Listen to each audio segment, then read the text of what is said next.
Night gathers, and my Now TV watch begins. It will not end until I have finished all 8 seasons of Game of Thrones. I shall take no spoilers, nor skip ahead. Instead, I will defend my house from eternal channel hopping. I am the watcher of brilliant shows like Chernobyl and The Wire.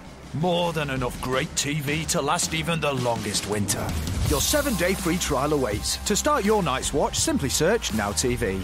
18 plus new entertainment customers only. Auto renews at $8.99 per month. Unless cancelled, terms apply.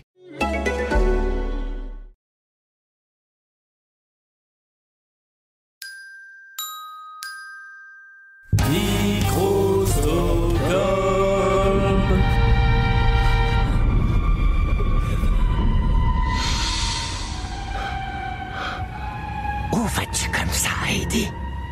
Si tu habitais ici, tu serais déjà arrivé chez toi. Viens t'amuser avec le clown. Tu flotteras en bas. Viens, on flotte tous en bas. Tout le monde flotte. Vous êtes complètement fous. Et alors, où est le problème? Regardez, ça fait des merveilles avec moi. Ça n'a rien d'une petite fête, Joker. Grundy, débarrasse-moi de lui. Mesdames et messieurs, êtes-vous prêts pour la bagarre? C'est qui le plus fort, l'hippopotame ou l'éléphant? Non, parce que l'hippopotame, c'est quand même très très fort. Messieurs, bienvenue au Fight Club. Pas de coup bas, pas d'entourloupe, je veux un combat propre, c'est compris? Bienvenue dans C'est qui le plus fort, le podcast de la bagarre. Dans cette émission, on aime faire vivre des oppositions imaginaires entre des personnages de fiction, des animaux ou même des vrais gens parfois. Aujourd'hui, cet épisode est déconseillé aux personnes coulrophobes, puisqu'on vous propose un combat de clowns diaboliques. Je ne parle pas d'une baston entre Bernard-Henri Lévy et Alain Finkielkraut, non, rassurez-vous. À ma gauche, j'ai Gripsou, Pennywise en VO, le vilain de Ça, inventé par Stephen King, et qui est maintenant présent en roman et en film, et ou en téléfilm, on reviendra dans la nuance. Et face à lui, j'ai le Joker, le génie du crime de Gotham City et l'ennemi préféré de Batman, comme on l'apprend dans Lego Batman notamment. C'était une bonne occasion aussi pour se plonger sur ce face-à-face parce que ça, chapitre 2, vient de sortir en Blu-ray et en vidéo à la demande et c'est imminent pour Joker de Todd Phillips que vous pourrez découvrir en vidéo avant la fin du mois si vous ne l'avez pas encore vu. Alors, à combattant exceptionnel, intervenant exceptionnel, puisque chacun de nos vilains maquillés aura un avocat ou une avocate pour le représenter. Alors je vais commencer par Émilie. Bonjour Émilie, comment ça va? Bonjour, ça va, merci. Et puis en face de moi, Thomas est là également. Salut Martin. Après avoir parlé de Sin City et des Schtroumpfs et de Darkseid et Thanos, il revient. Il revient avec le sourire. Le sourire du Joker. Je vais vous laisser vous présenter pour nos auditrices et nos auditeurs. Je vais commencer par Émilie. Alors moi je suis la personne qui se cache derrière le site Stephen King France. Alors je prononce Steven parce que c'est à l'américaine, voilà, mais on peut dire Stephen aussi, c'est pas très grave. Et donc moi je m'occupe de relayer toute son actualité en français et il y en a pas mal, surtout là ces 2 dernières années avec beaucoup d'adaptations et vu qu'il publie toujours 2 ou 3 livres par an, il y a pas mal de choses à dire. Et j'ai aussi 2 podcasts qui sont dans le label Podcut. Il y en a un, c'est Le Roi Steven, où on est une bande de 6 et chaque mois on décortique une œuvre, donc une nouvelle ou un roman, et on parle des adaptations, de la place dans l'œuvre globale de King, tout ça. Et j'en ai un autre aussi que je sors 2 fois par mois, qui s'appelle La Gazette du Maine et qui résume son actualité. Ok, voilà. Super. Bon, on mettra tous les liens en description, bien sûr, super, pour qu'on puisse retrouver ça facilement. Ouais. Et toi, Thomas, alors, certains te connaissent, certains te connaissent, mais... Ah oui, c'est ça, quelques-uns m'ont peut-être déjà entendu, et sinon, moi je suis le rédacteur en chef de Bubble, et donc je m'occupe de tout ce qui est chronique, dossier consacré à la bande dessinée sur ce site, et j'ai lancé récemment un podcast qui s'appelle The Cold Case. Qui parle de... Qui sont une série d'investigations liées à la bande dessinée où l'idée c'est de prendre un personnage très connu et de dévoiler quelque chose de pas connu et de faire comme si c'était une enquête policière avec des vieux dossiers. Très bien, oui. Donc par exemple récemment on a appris dans le premier épisode on a appris qui a failli tuer Batman. C'est ça. Alors et ce n'est pas le Joker. Et ce n'est pas le Joker. Spoiler. Bon, bah très bien. Alors, avant de lancer la baston entre ces deux clowns, je vais vous demander de les présenter un petit peu chacun, en commençant toi, Émilie, par ton poulain. Alors mon poulain c'est Gripsou. En VO c'est Pennywise comme tu l'as dit. Alors c'est pas tout à fait un clown, mais c'est la forme d'un clown. Parce que derrière Gripsou, on a une entité maléfique qui s'appelle Ça, qui est l'ennemi naturel de Mathurin la tortue. Donc Mathurin la tortue, elle représente le bien dans l'univers de King. Et pour l'anecdote, elle a donné naissance à notre univers. Et en fait, elle l'a vomi un jour où elle avait un peu mal au ventre. Donc ça en dit long sur l'humour de King dans ses romans. Donc Ça, il incarne le mal. Il est pas de notre univers, il vient d'un univers qu'on appelle le Macroverse et qui existait bien avant le nôtre, et il est géré par une entité qu'on appelle l'autre, mais dont on ne sait pas grand-chose. Il est notamment multimorphe et il se sert de ce pouvoir pour prendre la forme de ce qui va effrayer les gens, parce que Ça, il se nourrit de leur peur. Donc Gripsou, c'est donc sa forme de clown, et elle se présente elle-même comme Gripsou le clown dansant ou Gripsou le clown cabriolant en fonction des traductions des livres ou des traductions de certaines adaptations.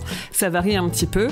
Et je dis elle parce que dans le roman de King, on apprend à la fin, et je spoil pas parce qu'il est sorti en 86, donc à un moment donné il faut savoir, il y a prescription, on apprend à la fin que Gripsou est une femelle, que Ça est une dame en fait, parce qu'elle pond des œufs.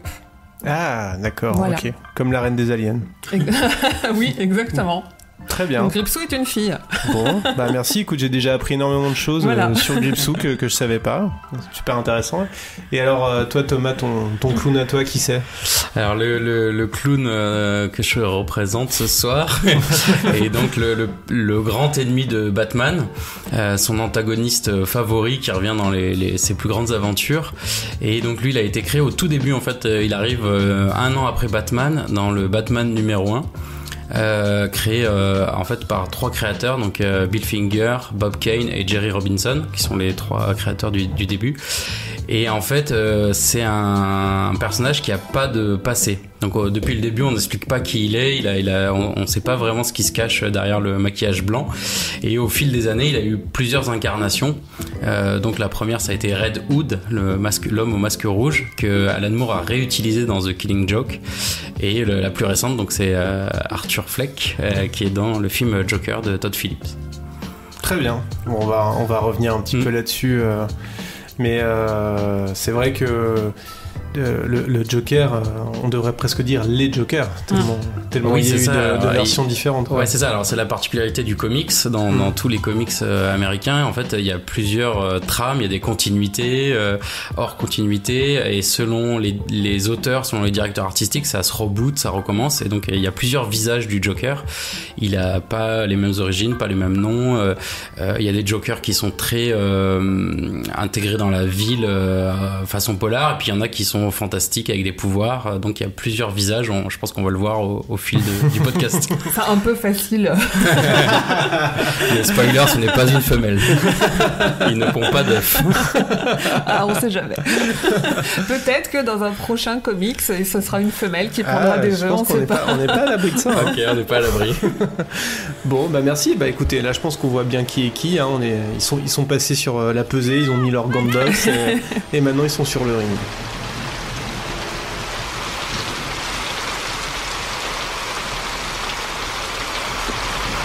Salut, Georgie.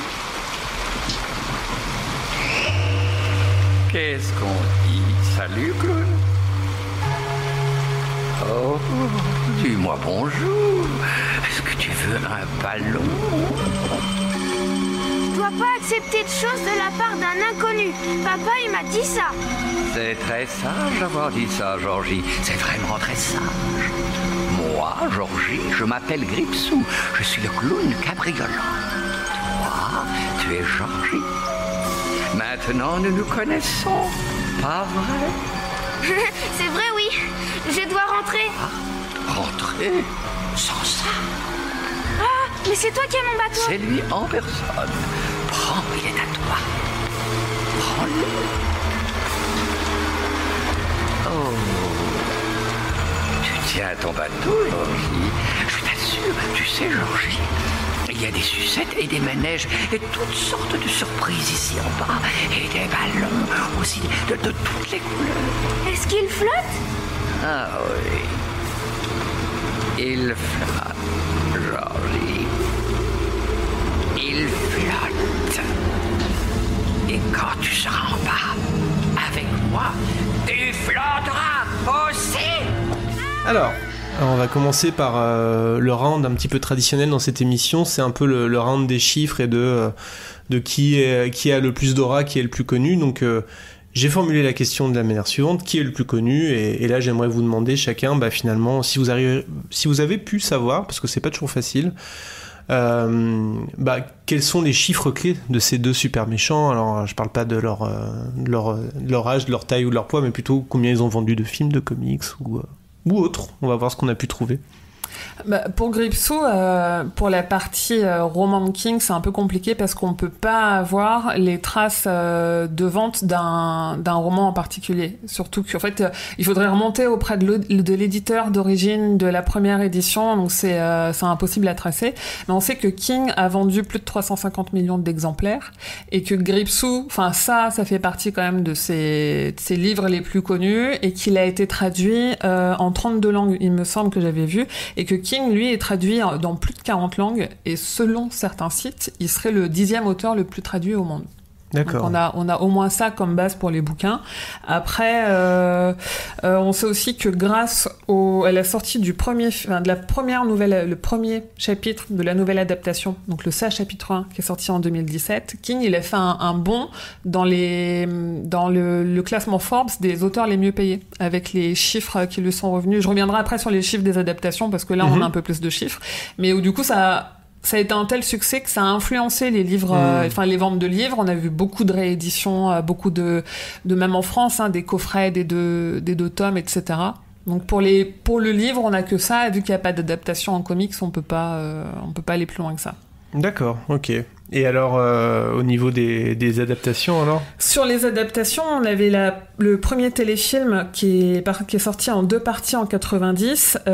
Côté chiffres, vu que c'est un peu ancien, les seuls que j'ai pu retrouver, c'est que lors de la première diffusion aux États-Unis, les 2 parties ont fait respectivement 18% et 20% de part d'audience, ce qui est beaucoup. Ça représente 17,5 millions et 19,2 millions de téléspectateurs. D'accord, donc 2 fois la Suisse, par exemple.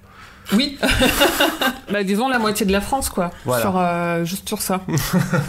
Juste sur la première diffusion aux États-Unis, sachant que c'était en 90 et qu'en France, le téléfilm Ça, je pense qu'on a à peu près tous le même âge, on pourra en témoigner. Les rediffusions, le téléfilm sur M6 dans les années 90 et début des années 2000, ça passait tous les ans, tout le monde a été traumatisé par ça. Ouais. Donc là aussi, je pense qu'il y a eu pas mal d'argent qui s'en est fait.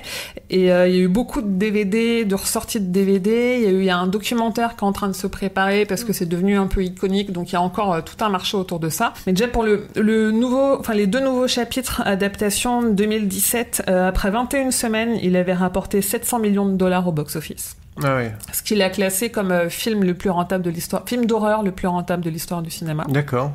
Et le deuxième, qui est sorti en 2019 à la rentrée, il a fait, au bout de quelques semaines, il était à 472 millions au box-office. Ok, très bien. Bon, à toi, Thomas, de répliquer à ça. Ça marche. Je vais prendre ma boîte comptable. Non, alors c'est difficile aussi de trouver des chiffres sur le Joker seul, puisqu'on trouve évidemment des chiffres sur Batman plutôt. Mais bon, comme il est dans pas mal de Batman, je vais donner quelques chiffres sur le comics. On parle de 477 millions de comics, tout confondus, qui ont été vendus pour 11 000 titres différents. Donc ça, c'est les chiffres à peu près qu'on trouve. Donc avec un record de vente pour un Batman qui s'appelle Ten Cents Adventure en 2002 avec 700 000 singles vendus. Donc ça, c'est énorme. Ouais. Batman, on le trouve à la radio, en série TV, en film, en dessin animé, en jeu vidéo. Des films, il y en a au moins 16. Des dessins animés avec le Joker, j'en ai compté au moins 11, mais du coup, il y en a peut-être plus. Des jeux vidéo, on parle de 103 jeux vidéo, et je ne sais pas dans lesquels on trouve du Joker ou pas. Je suis pas allé chercher. Côté adaptation, j'ai pris les films où donc on voit le clown dedans, le Dark Knight donc de Nolan. Donc les chiffres, en fait, ils annoncent 533 millions de dollars. D'accord. Donc pour le box-office. Ouais, c'est énorme au box-office. Le Batman de Burton, en fait, où le Joker est joué par Jack Nicholson. Donc là, c'est 251 millions. Et mais de l'époque, du coup. Voilà, de l'époque, et ajusté, ça ferait 500 millions. Donc D'accord. c'est à peu près pareil. Donc c'est énorme aussi, ces deux-là. Et donc le dernier, le Joker de Todd Phillips, avec Joaquin Phoenix, donc il a dépassé le milliard. Et c'est le film classé adulte, rated R, le plus fort, en tout cas. Et j'ai lu aussi qu'il était dans le top 10 des films les mieux notés sur IMDb. Donc ça aussi, c'est assez impressionnant. Et j'ai noté aussi des chiffres sur le jeu vidéo, sur le Arkham Asylum, qui est donc un jeu vidéo qui reprend un peu une trame d'un comics où le Joker est vraiment à l'honneur. Et il parle de 3 millions de copies vendues sur ce seul jeu, et c'est une trilogie. Donc j'ai pas tous les chiffres, mais c'est assez costaud, ouais. D'accord. Ok, bon, donc c'est à moi de les départager, là. J'ai pas terminé. On a des arguments surprises, je crois. Exactement. Parce que la question, c'est pas lequel a fait le plus de chiffres, c'est lequel est le plus connu. Oui, vas-y. Et déjà sur Gripsou, je le disais tout à l'heure, mais le téléfilm est passé sur M6 tous les ans pendant des années, et il passe encore maintenant, à des heures de grande écoute. Donc je pense qu'il a touché un public très très large, et pas que des lecteurs, pas que des fans de films d'horreur, parce qu'il y a ce côté un peu téléfilm culte, il faut l'avoir vu, comme on a vu les Tommy Knockers et Langolier, des trucs pas forcément de bonne qualité, et qui du coup a touché, je pense, un public qui n'est pas un public forcément que geek. Et surtout, tu parlais en intro de coulrophobie. Et la coulrophobie, c'est la phobie des clowns. Au début des années 2000, il y a eu des syndicats aux États-Unis de clowns qui ont manifesté contre King, parce que pour eux, King est la source de la coulrophobie. Pour lui, si on n'aime pas les clowns, si aujourd'hui il y a des evil clowns, c'est parce qu'il a créé ça, et que ça a une telle popularité que maintenant les clowns, c'est forcément des méchants, et que eux, ils perdent dans leur métier, ils peuvent plus aller faire les anniversaires des enfants. Et même avant 2017, quand on a annoncé la sortie, qu'un nouveau film se préparait, il y a des syndicats qui se sont saisis de Warner et qui ont dit non, hors de question, ça va encore entacher notre image, on veut pas. Donc le clown méchant, c'est le clown de King. Hashtag not all clowns. C'est ça. Mais je vois bien les enfants. Maman, pourquoi ce clown ne pompe pas d'œufs par la bouche? Il est nul cet anniversaire. Ok, bon, écoutez, moi j'ai envie de... Alors c'est un peu biaisé, mais j'ai envie de donner le point à... Alors moi j'ai envie de sortir un Joker, faut mon Joker. T'as un Joker ou pas? Ouais, j'ai un Joker. Ah, vas-y, je vais prendre le Joker de l'argument de la reconnaissance. Attention, en fait, les acteurs qui ont joué le Joker, ils sont plusieurs. Ouais. Donc il y avait César Romero dans la série et le premier film, Jack Nicholson, Heath Ledger, Jared Leto et Joaquin Phoenix. Et en fait, pour Joaquin Phoenix, Jack Nicholson et Heath Ledger, ils ont eu tous un Golden Globe pour leur rôle. Donc c'est assez impressionnant. Heath Ledger, il a eu un Oscar posthume. Et Joaquin Phoenix a un Lion d'Or récemment, et il y a eu 11 nominations aux Oscars, voilà. Donc là il y a un truc social dans le milieu de reconnaissance assez impressionnant. Donc ce qui veut dire déjà pour les gens qui jouent ce personnage, c'est déjà un bon plan, sauf pour Jared Leto. Oui, bon, c'est pas grave. Un petit accident, mais pour les autres en tout cas c'est assez chouette. Et plus il y a autre chose assez cool aussi, c'est que dans les dessins animés, celui qui fait la voix, c'est Mark Hamill. Oui, c'est vrai. Donc Luke Skywalker, qui prête sa voix au Joker, et il le fait super bien. Il est hyper apprécié. Il est hyper apprécié, et c'est un gros déconneur sur Twitter. Il s'amuse à lire des tweets de Donald Trump avec la voix du Joker. C'est hilarant, quoi. C'est génial. Et donc voilà, et le Joker pareil, c'est une figure hyper connue, on le voit beaucoup en ce moment dans des manifestations, il y a des gens qui se déguisent en Joker, enfin c'est devenu un marqueur social, un peu comme le masque des Anonymous. Donc c'est une figure qui est très présente pour les gens, enfin on le reconnaît immédiatement, on sait ce que c'est. Écoutez, j'ai bien entendu vos arguments, et nonobstant ce dernier Joker pour le Joker, je tiens quand même à donner le point à l'alien métamorphe. Je sais plus comment l'appeler du coup, Gripsou, ça. Non, Gripsou, c'est bien. À Gripsou. Pourquoi ? Parce que Joker a deux avantages quand même, qui biaisent peut-être un peu le combat. Le premier, c'est que le Joker est quand même indissociable de Batman. donc il est quand même beaucoup dans la roue enfin pas forcément dans la roue de Batman, mais il profite aussi de la popularité de Batman pour être populaire lui aussi. Et d'ailleurs, ça donne un truc vraiment hilarant dans Lego Batman où le Joker insiste beaucoup sur sa relation avec Batman, et Batman lui dit mais non, en ce moment je n'ai pas un méchant particulier. Je papillonne un peu avec plusieurs méchants. Le polyamour.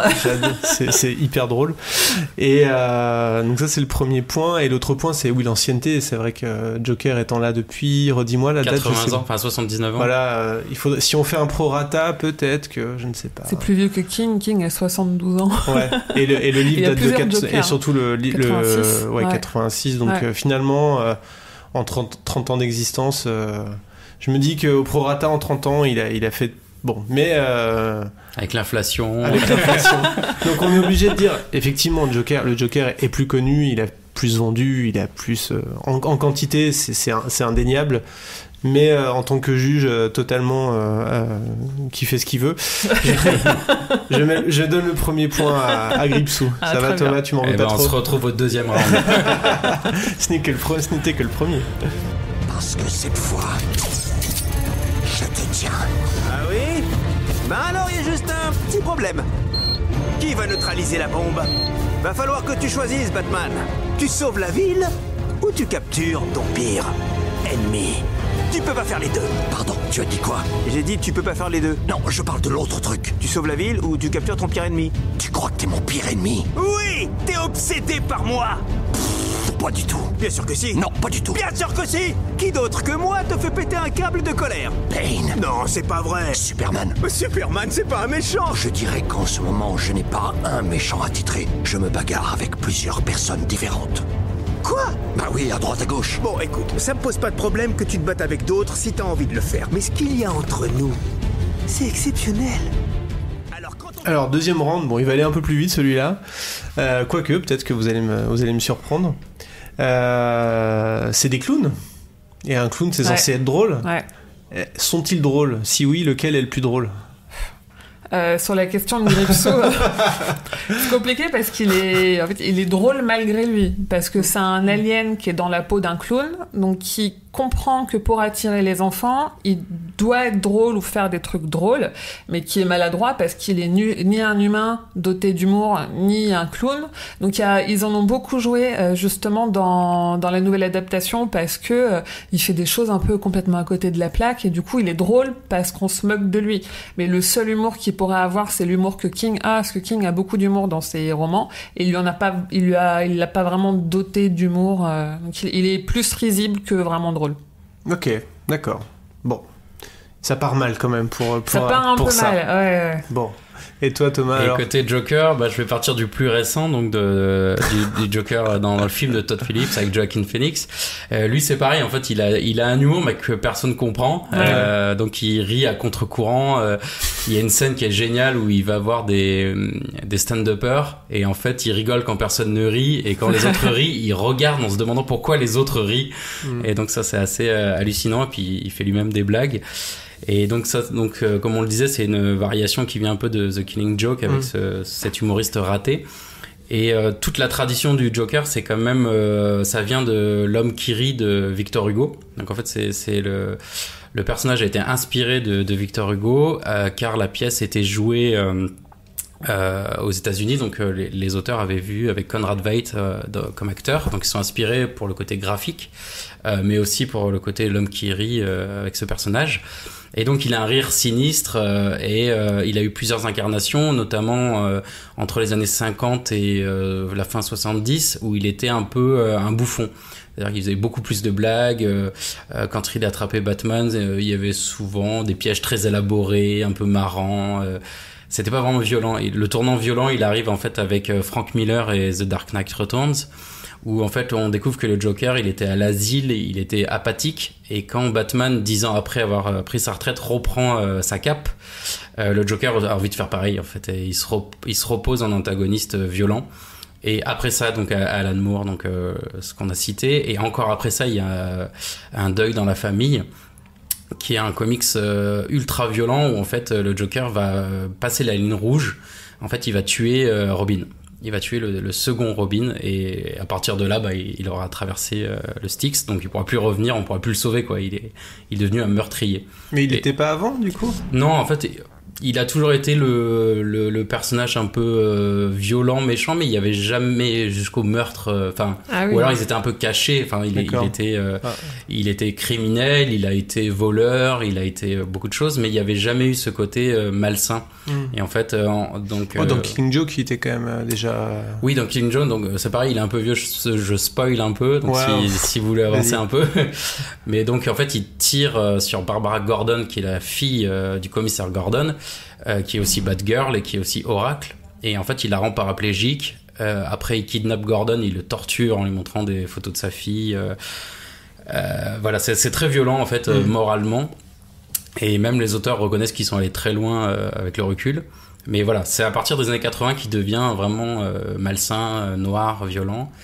Et là, très récemment, les incarnations les plus récentes en comics, c'est avec Scott Snyder aux commandes. Et en fait, là, par exemple, dans Batman Metal, Batman a tué le Joker, mais a été infecté par son virus et est devenu Batman qui rit, un espèce de Batman malsain qui veut éliminer tout le monde. Donc, il vient d'un univers parallèle, parce que chez DC, comme chez Marvel, il y a plusieurs univers, il y a plusieurs terres. Et donc il a éliminé tous les super-héros de son monde à lui, et il arrive sur le nôtre, et c'est compliqué parce qu'il a l'intelligence de Batman, la tactique et la folie du Joker, donc il est très violent. Bon, du coup il était, à partir des années 80, il était plus très drôle. Mais il était le sinistre, drôle, sinistre, mais il a eu une période très bouffon, très marrante, et justement on parlait de Mark Hamill, cette période-là, les dessins animés de Bruce Timm, donc on a tous regardé ça, Batman... quand on était jeune, c'était les meilleurs dessins animés, même encore aujourd'hui. Et là aussi, il est plutôt marrant. Et c'est là où ils ont inventé Harley Quinn aussi. Et donc leur duo aussi est assez comique, même si parfois il est un peu violent moralement aussi. Mais... Remarque, Jared Leto était assez rigolo aussi. Ouais, mais pas dans le bon sens. Malgré lui, comme Crepso, un peu malgré lui. C'est ça. Bon, est-ce que vous me permettrez de donner le point au Joker pour le Batman 66, en fait, pour la série avec César Romero qui en faisait des caisses, et les trucs complètement délirants graphiquement qu'on y voyait. C'est vrai, ouais, je l'ai pas mentionné, mais c'est vrai que lui il avait un parti pris un peu cartoonesque, ouais, complètement. Il y avait pas du coup la méchanceté folle qu'il y a eu après, et c'est Jack Nicholson qui a un peu rectifié, qui lui s'est inspiré beaucoup d'Alan Moore et Brian Bolland, et lui il a rectifié ça en le donnant un côté malsain, quoi, vraiment. Et dans ce film-là, c'est lui qui assassine les parents de Batman. Enfin, du coup, avec cette fameuse phrase, avez-vous déjà dansé avec le diable au clair de lune, qui est devenue hyper impactante. Puisqu'on l'associe au diable, quoi. C'est vrai qu'on sait pas trop ce qui est arrivé aux parents de Batman. Ça serait bien qu'un jour on ait un film qui nous explique enfin pourquoi Batman est traumatisé. Une vraie original story. Ouais, qu'il fasse un petit reboot, qu'on comprenne, quoi. Mais plus loin après. Bon, très bien. Bon, écoutez, j'attribue le point au Joker, mais enfin finalement on s'est rendu compte que l'un comme l'autre étaient des clowns qui étaient pas super marrants, quoi. Non. Du tout. Bon, ça nous fait un partout. Un peu jeune pour toi, Richie. Bip, bip, Richie. J'ai rien entendu. Rien du tout. Je vous demande pardon. Viens là-haut, Richie. J'ai un ballon pour toi. Tu veux un ballon? Qu'est-ce qui se passe? Un seul ballon ne te suffit pas.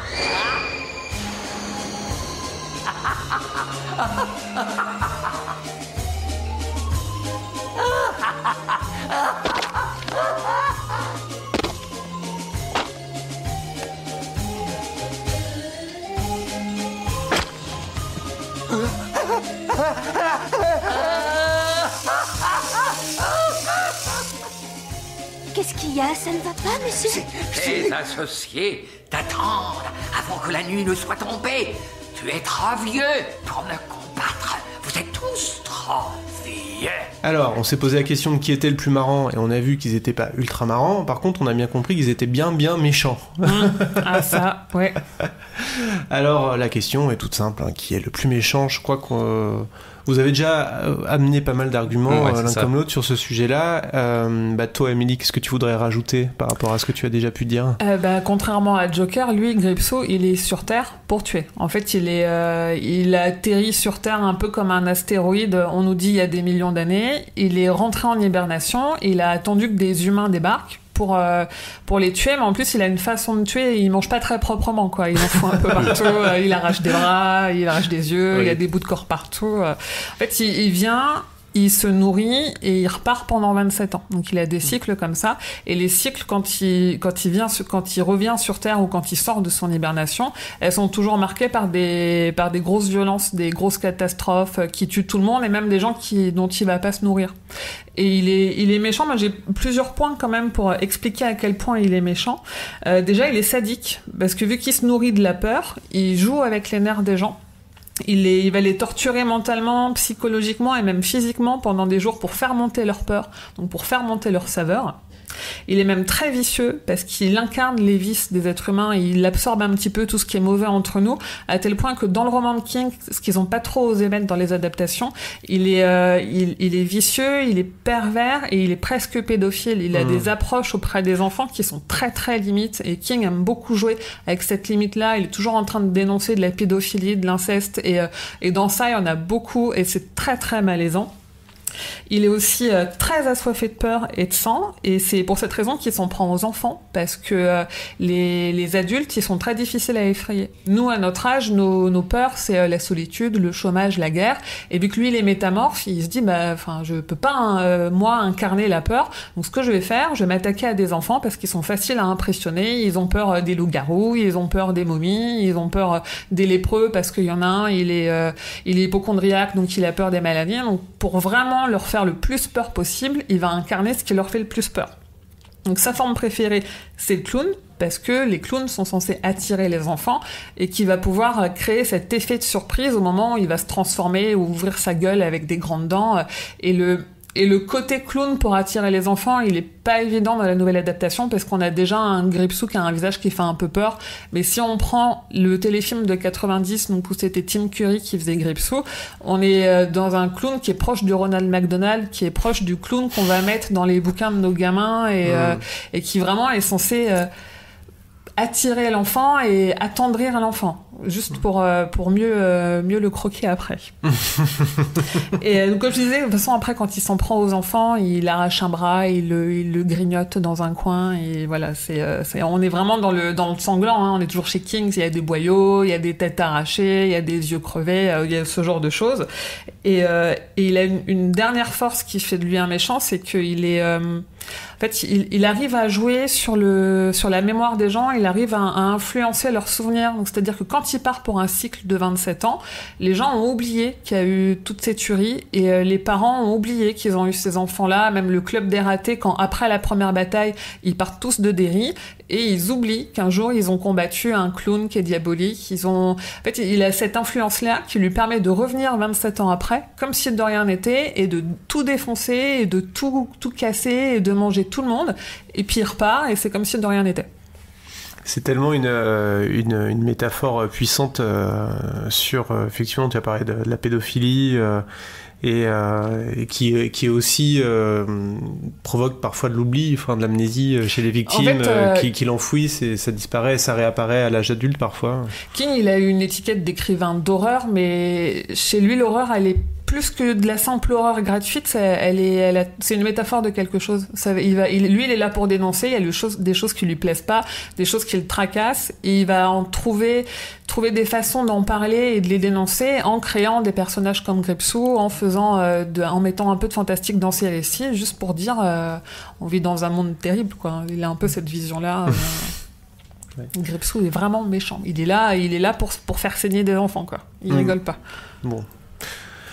Alors, repasse à Joker. Est-ce que tu fais saigner des enfants de Joker ? Alors, Joker, c'est pas un tendre, et justement, on parlait des différentes incarnations, donc j'ai parlé pas mal du comics, mais en fait, ils sont bien matérialisés dans les films. En fait, du coup, je vais prendre l'exemple des films pour qu'on comprenne. Par exemple, Jack Nicholson, donc dans le film de Burton, il incarne ce petit côté cruel. Donc en fait, il contamine des gens avec son gaz mortel. Il est content, il en joue. Donc là, il a un petit côté malsain, cruel, sadique. Et en fait, ça a monté crescendo parce que le film de Nolan avec Heath Ledger qui joue le Joker peut-être le plus réussi dans le côté iconique. Lui c'est vraiment de la méchanceté pure, c'est-à-dire qu'en fait tout ce qu'il fait c'est motivé juste par voir les gens souffrir, manipuler, tout ce qu'on voit dans le film on met en scène la cruauté vraiment de ce mec-là, on sait pas d'où il vient, justement il joue vachement sur le côté il a pas d'origine, il a pas d'excuses, ce qu'annule un peu le film avec Joaquin Phoenix. Parce que lui, il a finalement une excuse, on entre en empathie, c'est un délaissé de la société, on voit sa progression, son premier meurtre, c'est un accident. Alors après, le deuxième, le troisième, ça sera volontaire et il bascule dans une forme de cruauté. Mais du coup, il a une petite excuse. Et en fait, c'est un peu ce qui est reproché au film. Il y a une apologie de la violence qui est assez différente parce que, voilà... Dans celui de Nolan, il avait pas d'excuses, donc c'était difficile de le défendre ou quelque chose comme ça. Celui de Joaquin Phoenix, il est plus ambigu déjà, il ouvre plusieurs choses. Donc voilà, donc le Joker, il a vraiment été dans la méchanceté de plus en plus pure et noire. Et dans le comics, c'est exactement pareil.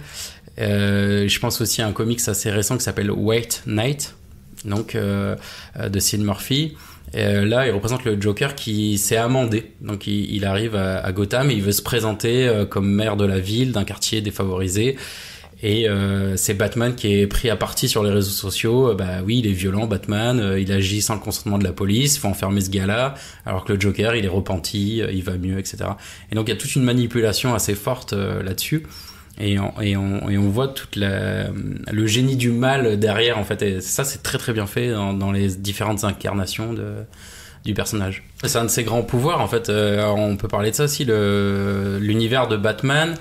Les personnages n'ont pas tous des pouvoirs, contrairement à Superman ou à d'autres, et donc Batman est sans pouvoir mais a des grosses capacités, et le Joker c'est pareil, il a pas tellement de pouvoir finalement, mais il a des grosses capacités à l'égal de Batman, et c'est pour ça aussi qu'ils marchent si bien tous les deux. Et donc une de ses grandes capacités évidemment c'est son intelligence qui met au service du mal, de l'ultra mal, mais évidemment il a un génie, vraiment un génie quoi, mais malsain. Bon.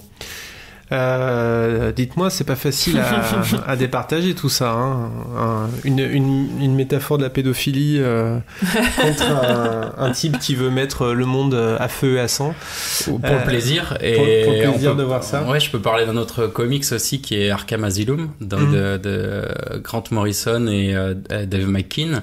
Là aussi, c'est pas mal parce que le Joker organise fait un plan pour que Batman vienne le chercher dans l'asile d'Arkham, qui est l'asile où on enferme tous les super vilains. Et là, il lui a organisé une espèce d'escape game, en fait, avec les autres vilains. Et en fait, avec un seul but, c'est que Batman se rende compte qu'il est aussi fou que les autres et qu'il a sa place ici. Un adulte qui se déguise en chauve-souris pour aller tabasser des mecs pour venger son papa et sa maman. Ouais. Voilà, c'est ce qu'il essaye de lui dire. Il dit, bah, t'es comme moi, en fait. T'es comme moi. Et le comic c'est hyper bien fait, on sent toute la folie et on a peur que Batman se perde là-dedans quoi. Mais Joker, tu disais, il a commencé à tuer dans les années 80, donc c'est-à-dire quand le Ça de King est sorti. Dans quelle mesure il s'est pas fait influencer par Gripsou en se disant bah si les clowns ils peuvent tuer, moi aussi je peux tuer, je vais faire comme Gripsou.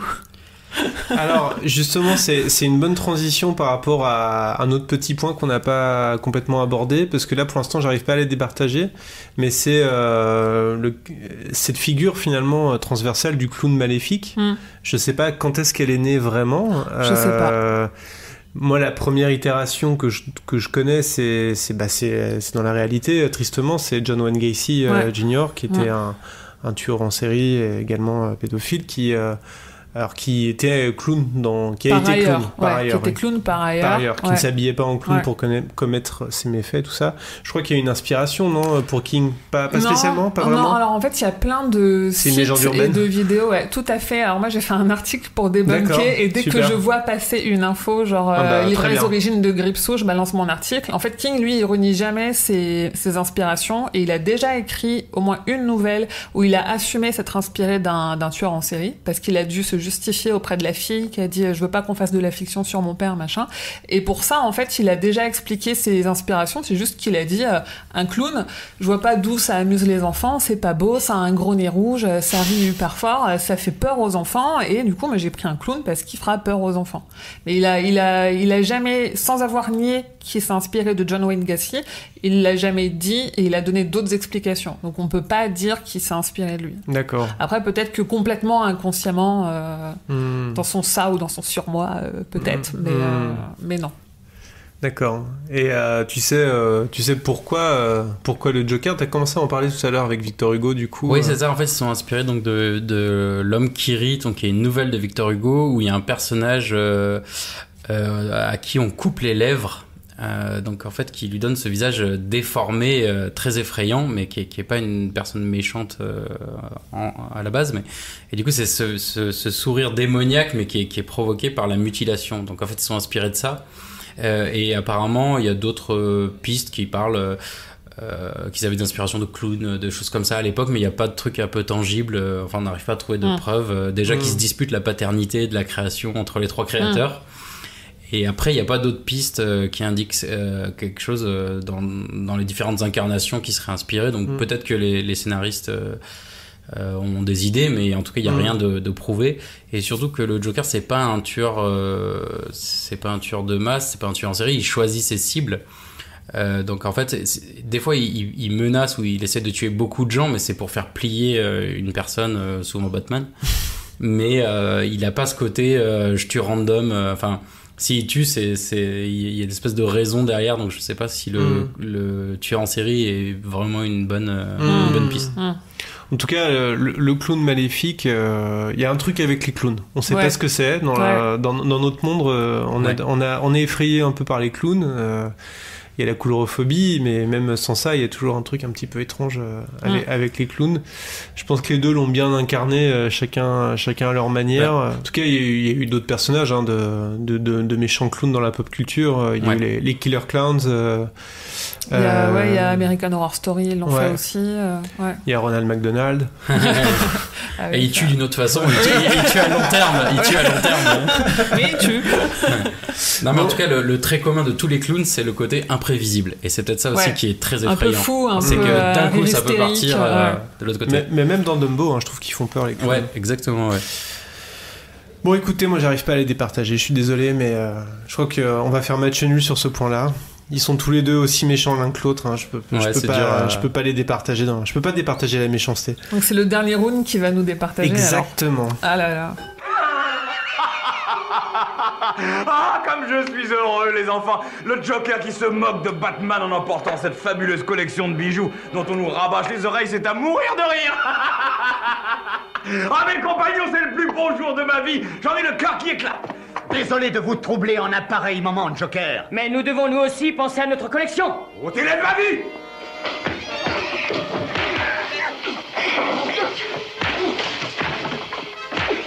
Attention, Batman. Batman résistera-t-il à ce diabolique prince des clowns? Donc nous sommes à 2-1, en théorie il ne reste qu'un seul round, peut-être qu'il y aura un tie-break comme on dit au tennis, s'il y a égalité après ce round-là, ou peut-être que c'est la fin. Et la question est toute simple, et je sais que c'est celle que vous attendez tous, qui gagnerait dans un combat direct? Alors, je sais pas, vous avez sans doute préparé chacun des petits arguments, j'en suis sûr. Moi, j'ai la liste de tous ses pouvoirs surnaturels pour montrer un peu la panoplie de ce qu'il peut faire. Déjà, je l'ai dit un petit peu, il influence les adultes. Notamment pour laisser ses proies sans aide, c'est-à-dire que quand les enfants sont en détresse, les parents n'en ont aucune idée. On le voit beaucoup ça aussi dans les adaptations avec des parents qui sont complètement absents. Parce qu'on passe le premier film de 2017, on passe 2h30 avec des enfants et on doit voir 3 parents. Dont une qui est une mère un peu sadique aussi, on sent l'influence de Gripsou. Il n'avait aucun soupçon, donc il aura jamais une vie ado, il peut se promener sans qu'on l'embête, donc pour lui de son côté, il a son anonymat parce qu'il vit caché, on sait pas qu'il est là, on sait pas ce qui se passe. Il a pas sur le dos un multimillionnaire qui se prend pour un héros collant et avec toute une ville aussi qui veut sa peau et qu'il a identifié comme méchant. Il est là, il mange et il repart. Donc il est multimorphe, on l'a dit. Après, pour être honnête, il a une faille dans le fait d'être multimorphe, c'est que il a les propriétés de la forme qu'il prend. Donc s'il se change en chat, il craint l'eau. En gros, c'est ça. Donc, il prend pas non plus n'importe quelle forme. Il peut créer des illusions et des hallucinations qui sont capables de toucher ses victimes. Il peut se rendre invisible, il peut se régénérer, il est télépathe, il lit nos esprits, nos pensées, notre passé, nos peurs pour en jouer sur nous. Il peut se téléporter, il peut contrôler son environnement et il peut plonger dans un état catatonique, voire rendre fou les personnes. En fait, il vient donc d'un autre univers. Il est fait d'une matière qu'on appelle les lumières mortes, qui sont pour nous inconcevables en fait. On a des esprits trop simplistes et trop imagés. Et il est capable de nous faire voir ces lumières-là, et ça nous rend soit fou, soit catatonique en fonction des versions. Chez King, c'est fou. Chez les Muschietti, dans la version récente, c'est catatonique. C'est le moment, pour ceux qui l'ont vu, le premier chapitre, où Bev, elle flotte dans les airs parce qu'elle a vu les lumières mortes quand il ouvre grand sa gueule. C'est ça en fait. C'est très Lovecraftien là. Oui, King, il est très très influencé par Lovecraft. Il le dit, en plus il s'en cache pas. Il a lu, il relit tout. C'est très proche de son univers. Après, sur la question du combat, est-ce qu'on peut battre Gripsou ? Ça, c'est pas sûr. Chez King, il a perdu 2 combats. Un premier quand les jeunes sont jeunes, du coup, et un deuxième quand ils sont adultes. Mais quand on lit les autres œuvres de King, parce que chez King, tout est relié, il y a un vrai Kingverse. Quand on lit les romans d'après, il y a des occurrences de un personnage dans les égouts, un homme qui travaille dans les égouts dans une nouvelle qui sort complètement apeuré parce qu'il a vu une lumière qui lui a fait peur. Il y a dans Dreamcatcher, il y a un tag qui dit Pennywise is alive. Il y a plein de choses comme ça. On se dit en fait ils l'ont battu, mais ils l'ont certainement pas tué parce que ça reste quand même la représentante du mal dans son univers. Donc si on tue le mal, on tue le bien. En fait, les deux sont indissociables. Donc on peut pas se passer de l'un sans l'autre. Il y a ça, et il y a aussi le fait qu'il est battu par des enfants, parce qu'il est battu par l'imagination des enfants. Il y a un truc un peu Peter Pan, si tu crois aux fées, les fées elles vivront. Il y a une mécanique un peu comme ça, qui fait qu'un adulte, s'il est adulte, et surtout s'il a un esprit un peu étriqué, un peu à la Joker justement, un peu psychopathe, il va pas avoir les clés rationnelles et propres à l'imagination de l'enfant pour le battre. Et quand le club des losers est adulte, ils arrivent à le battre parce qu'ils ont complètement régressé. Et ça, on voit qu'ils reviennent tous à leur état d'enfant. Parce que typiquement, Bill, quand il est jeune, il bégaye. Quand il est adulte, il bégaye plus.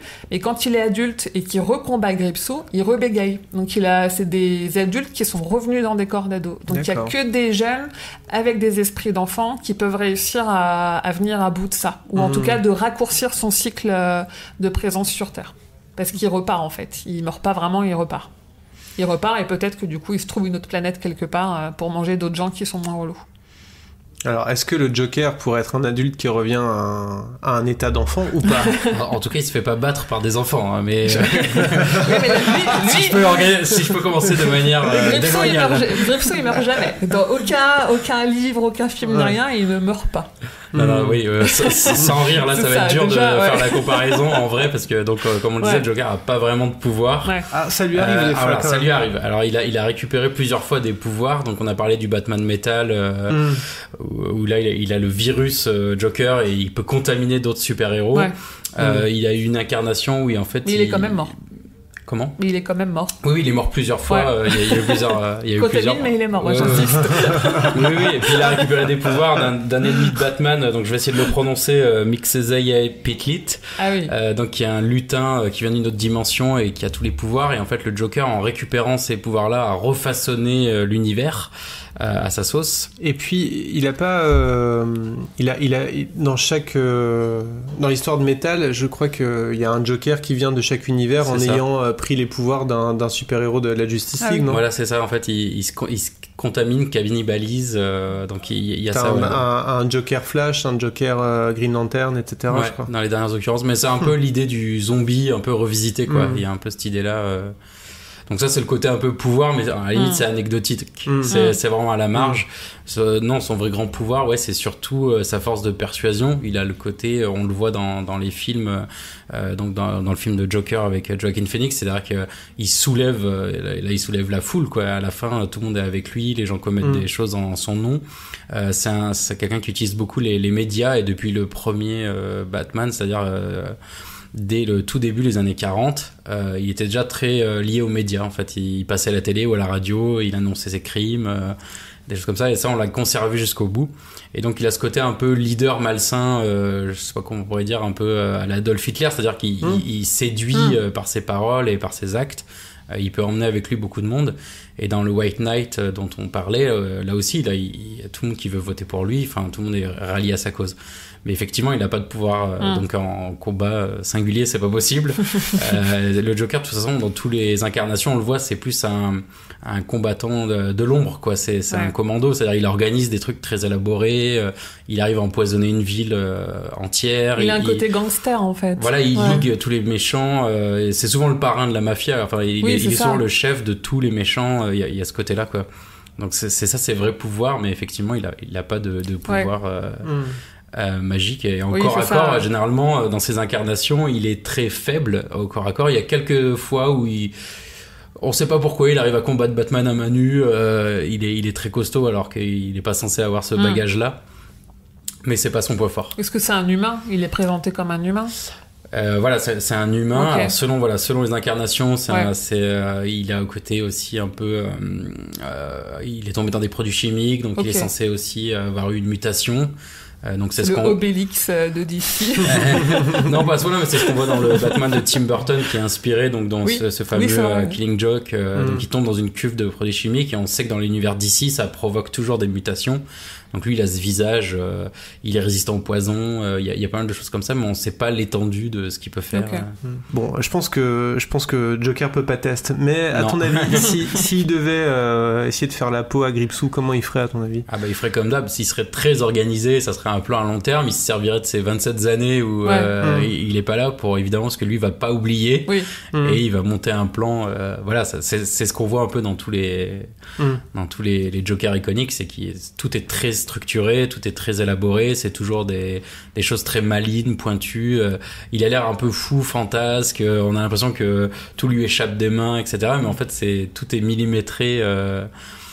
On le voit bien dans le film de Nolan, quand il menace Batman avec la bombe sur le bateau, enfin, tout est hyper calculé, il est assez marrant, il est assez bien fait, ouais. Ce que n'a pas vraiment Gripsou. C'est là où, il peut y avoir un effet de surprise. Gripsou, il est là pour se nourrir, il chasse. C'est une bête sauvage, un peu, quelque part. Il est assoiffé par le sang, il a juste envie de manger, et il n'a pas ce côté stratégie derrière à ficeler des plans, il n'a pas du tout ça. Bon, donc il faudrait demander à Stephen King peut-être d'écrire une histoire où Gripsou rencontre le Joker pour qu'on sache vraiment, mais donc on va partir du principe que quand même... Encore à corps. Peut-être qu'il arriverait, ça serait sans doute comme dans ça finalement, il arriverait peut-être à le battre, mais Gripsou reviendrait toujours en fait. Oui, c'est ça. Bon, écoutez, Gripsou gagne. À la surprise, peut-être à la surprise générale. Ouais, c'est ça. Mais Gripsou gagne, c'est ça la vie. C'est comme ça. Choisir, c'est renoncer.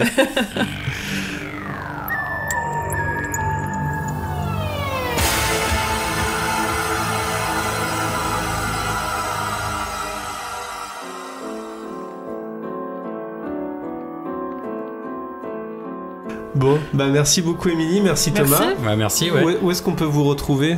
Moi, la porte d'entrée, c'est stephenkingfrance.fr. Depuis le site, il y a tous les réseaux sociaux. Il y a, pour ceux qui veulent en discuter, groupe Facebook, serveur Discord, machin. Et pareil pour écouter les deux podcasts, Le Roi Steven et La Gazette du Maine, stephenkingfrance.fr, il y a toutes les infos. Super. Et Thomas? Venez sur Bubble, donc c'est appbubble.co, et j'ai justement fait un dossier spécial Joker, les meilleurs albums à lire pour comprendre les films. Et si vous avez un peu de curiosité aussi sur The Cold Case, le podcast qui s'intéresse à la pop culture, et donc il y a un Batman aussi dedans. Très bien. On en profite pour rappeler que du coup ça, épisode 2 vient de sortir en Blu-ray et en vidéo à la demande, et le Joker de Todd Phillips va sortir incessamment sous peu, avant la fin du mois de janvier. C'est ça, et entre temps il y aura les Oscars, donc peut-être il y aura beaucoup de battage médiatique autour de ça, parce que ce film il est très très très... Avec 11 nominations, et déjà ce qu'il a gagné avant, ce serait difficile qu'il reparte des Oscars bredouille. Voilà, c'est ça. C'est un peu inimaginable. Et puis après les Golden Globes et tout, généralement c'est le boulevard pour aller aux Oscars. Et Joaquin Phoenix est assez encensé. Oui, il va revenir avec pas mal de statuettes, je pense. Il porte ça vraiment très bien, quoi. Bon. Et puis on remercie le restaurant Mangeavé pour son accueil. Nous étions en direct du Mangeavé. Comme ça, vous savez tout. C'est qui le plus fort est un podcast produit par Micro Stockholm, animé et réalisé par moi-même, Martin Gamara. Vous pouvez nous retrouver sur les réseaux sociaux. C'est qui le plus fort sur Twitter et Facebook. Vous pouvez soutenir l'émission sur Tipeee si vous le souhaitez. Le lien est en description. Et puis, n'hésitez pas à nous dire sur les réseaux sociaux si vous êtes d'accord avec l'issue de ce combat ou pas. On peut refaire le match sur Twitter. On refait le match quand vous voulez. Eh bien, merci à vous. Merci. Et à très bientôt. Salut.